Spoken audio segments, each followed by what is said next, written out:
Hello students, today's topic is resource planning in India. You know about what is planning? Management of everything is called planning. And resource, you know about that? Everything present in our surrounding which satisfy our needs are called resources. In this topic, we will study about how resource planning done in India. In India, there are many states present like as Arunachal Pradesh, that easternmost part of India.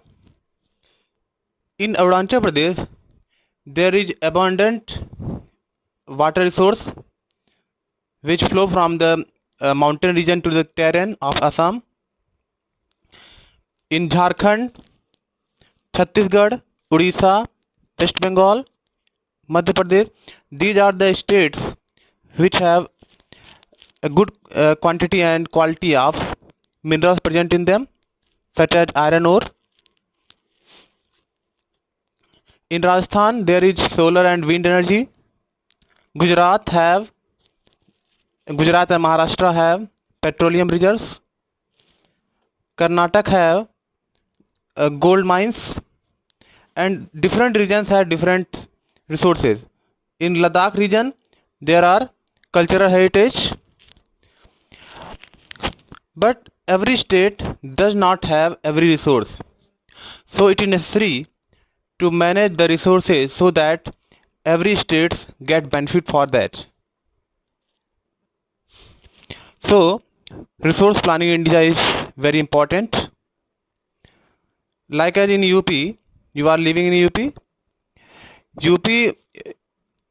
is UP is famous for its agriculture activity, but it have very limited amount of minerals present. So for the need of the minerals and water resources and other things, electricity and other resources, we have to dependent on other state for that. So three, that the resources present in all the states should helpful for the every citizens of the country, because development of resources must contribute the development of the country. Now look at these steps for the resource planning in India. First step is where is the resources. First identify where the resources by surveying, mapping and quality checking, quantity estimation.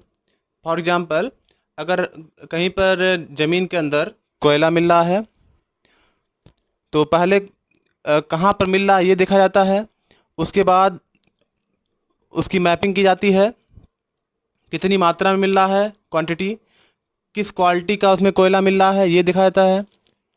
पहला step, किस जगह पे कौन सा resource मिल रहा है, पहला step ये होता है. रिसोर्स प्लानिंग का पहला स्टेप, किस जगह पे कौन सा रिसोर्स मिल रहा है और वो जो रिसोर्स मिला है उसकी क्वालिटी और क्वांटिटी कैसी है, इसके बारे में चेकअप करना. पहला स्टेप ये होता है. दूसरे स्टेप में इवॉल्विंग है प्लानिंग स्ट्रक्चर, मीन्स जो रिसोर्स मिल गया है उसको यूज के लायक कैसे बनाया जाए, ये सेकंड स्टेप में आता है. कि उसके लिए क्या ज़रूरी है, अगर कोई भी रिसोर्स मिला है उसके लिए ज़रूरी है टेक्नोलॉजी का होना, कि रिसोर्स मिला उसको यूज के लायक बनाने के लिए टेक्नोलॉजी की ज़रूरत होती है. जैसे पेट्रोलियम, रॉ पेट्रोलियम का बहुत यूज नहीं होता है. रॉ पेट्रोलियम को रिफाइन करने के बाद जो पेट्रोल, डीजल, केरोसिन और पेट्रोलियम गैस जो ये सब निकलता है उसका यूज होता है, और उसको सेपरेट करने के लिए हमें टेक्नोलॉजी और स्किल की ज़रूरत पड़ती है, कि वो स्किल्ड लोग चाहिए जो ये काम कर पाएँ कि पेट्रोलियम से पेट्रोल या diesel, kerosene, petroleum gas etcetera इन सबको सेपरेट कर पाएँ. और क्या ज़रूरत है, इंस्टीट्यूशन की ज़रूरत है जो इसको मॉनिटरिंग कर पाए कि कितनी मात्रा में रिसोर्सेज निकल रहे हैं या कितनी मात्रा में जो है निकलने के बाद यूज हो रहे हैं. ये सब मॉनिटरिंग के लिए इंस्टीट्यूशन की भी ज़रूरत है. तो सेकंड स्टेप में होता है, पहले स्टेप में आइडेंटिफिकेशन की रिसोर्स कहाँ मिल रहा है, दूसरे स्टेप में रिसोर्स का प्लानिंग स्ट्रक्चर कैसे इसको यूज करना है, यूज के लायक कैसे बना। तीसरे स्टेप में matching the resource development plan with overall national development plan. इसका मीन्स क्या होता है? इसका मीन्स ये होता है कि जो रिसोर्स डेवलपमेंट प्लान, जो रिसोर्स का डेवलपमेंट हो रहा है या रिसोर्सेज को जो यूज हम कर रहे हैं, क्या उससे कंट्री को बेनिफिट हो रहा है कि नहीं हो रहा है। अगर बेनिफिट हो रहा है तो ठीक है, कहीं ऐसा ना हो कि कंट्री के डेवलपमेंट को इफ़ेक्ट करता हो।